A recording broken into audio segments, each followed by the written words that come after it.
गरे के हुन्न। गोठभरि 21वटा गाई, 12वटा खरायो, बाख्रा, भेडा अनि हाँस र कुखुरा। यो कुनै नेपाली किसानको गोठ होइन। पुस्तौंदेखि किसानी पेसामा रहेका हामी नेपाली विदेशी न हौसिरहेका बेला युरोपको सुविधा सम्पन्न देश फ्रान्सबाट आएका एक विदेशीले गरेको व्यवसाय हो। एउटा कुखुरा अनि राजहाँस, बेरा, बाख्रा, करायो। काठमाडौँबाट करिब 6 किलोमिटर टाढा टोखामा फ्रान्सेली नागरिक फ्रान्सवा डायार्ड 2.5 वर्षदेखि कृषि व्यवसाय गरिरहेका छन्। नेपाली भूमिमा नेपालीले गर्न नसकेको उपलब्धि गरेका छन् उनले। फ्रान्समा झण्डै 1 दशक लामो आर्थिक पत्रकारिता गरेका डायार्ड पत्रकारिताकै क्रममा विभिन्न देश घुम्ने क्रममा नेपाल आएका थिए। प्राकृतिक सुन्दरताले भरिएको नेपालले उनलाई आकर्षण गर्यो रे। अझ टोखा जस्तो काठमाडौँकै शान्त स्थान पाएपछि त उनमा गाई पालन व्यवसाय गर्ने इच्छा पलाएछ। अनि त पत्रकारिता छाडेर किसानीतिर लागे डायार्ड। म पहिला पत्रकार थियो, यही आएर मात्रै यो ताउँ देखेर अब किन सहर जाने, किन अफिसको काम गर्ने, मलाई मन पर्दैन अफिसको कामहरू। अनि त्यही कारणले डायार्डले 10 वर्षका लागि जग्गा भाडामा लिएर सुरुमा गाई पाल्न थाले। उनले पालेको एउटै गाईले 3 देखि 7 लिटर दूध दिन थालेछ। त्यसपछि उनको कृषक महत्वाकांक्षा बढ्यो। यसै क्रममा उनले राजहंस 6वटा, खरायो 12वटा, बाख्रा 5वटा, ठूला राजहंस 6वटा, लोकल हाँस 20वटा र कुखुराहरू पालेर व्यवसाय बढाए। अब सुरु गरेको 3.5 वर्ष, 2.5 वर्ष भयो सुरु गरेको। पहिला दुध किन्थ्यो, हामी जरबाटको दुध लिएर आएको थियो, तर क्वालिटी ठिक थिएन, पानीसँग मिसाएको थियो, ब्याक्टेरिया पनि थियो। त्यसैले बिस्तारै गाई किनेको थियो, 4 गाई, 6 गाई, 10, अहिले 15वटा गाई छ। अनि त्यसपछि अब चिज पनि पुग्दैन, बङ्गुर पनि पालेको छ।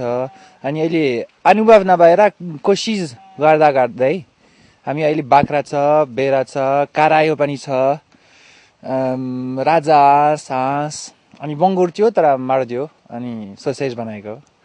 अब अहिले 2.5 वर्ष भयो, राम्रो भइसक्यो। यो जग्गा लिजमा लिएको थियो किनभने त्यत्रो पैसा थिएन हामीसँग।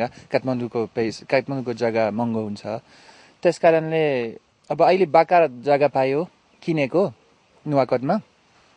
काठमाडौँबाट 3 घण्टा लाग्छ, तर त्यहाँ ठुलो जग्गा पायो। त्यहाँबाट हिमाल देख्छ, खोला छ, बाँस छ, सबै कुरा छ, गोठ पनि छ।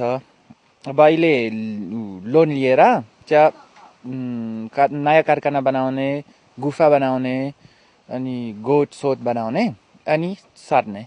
हामी नेपाली पुर्खाले आर्जेको जग्गामा पसिना चुहाएर आय आर्जन गर्ने झन्झट होइन, जग्गा बेचेर मोज मस्ती गर्न खोज्दैछौँ।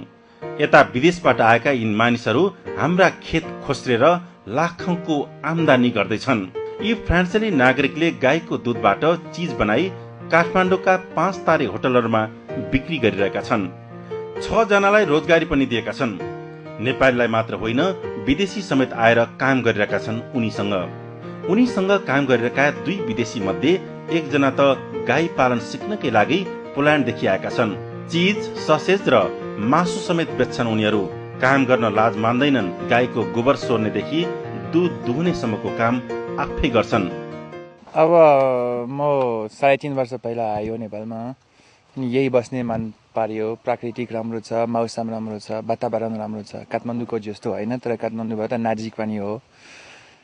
अनि मेरो साथीहरू गरेको, मेरो पार्टनरहरू यही छन् होइन। यही गोकुल हो, विनोद हो, अर्को 2 जना पनि छन्। अनि सँगै यो अब प्राकृतिक मन पारेर राम्रो हाम्रो खाना पनि, हाम्रो फ्रेन्च खाना मन पारेर यही नपाएर यही बनाउने विचार छ। अब हाम्रो देशमा भातभन्दा ब्रेड खान्छौँ, पाउरोटीसँग हामी चिज खान्छौँ अनि बङ्गुरको सोसेजहरू खान्छौँ धेरै। अनि यो त्यत्रो खालको चिज, अलिक गनाउने चिज, कुहिएको चिज भन्छन् यहीको मान्छेले, यही पाउँदैन पहिला। अनि त्यस कारणले यही बनाउने विचार थियो। अनि सजिलो पनि हुनु पर्यो सोचेको हामीले, किनभने फ्रान्समा 2, 3, 4 सय वर्ष भयो हामी बनाउँछौँ यो चिजहरू।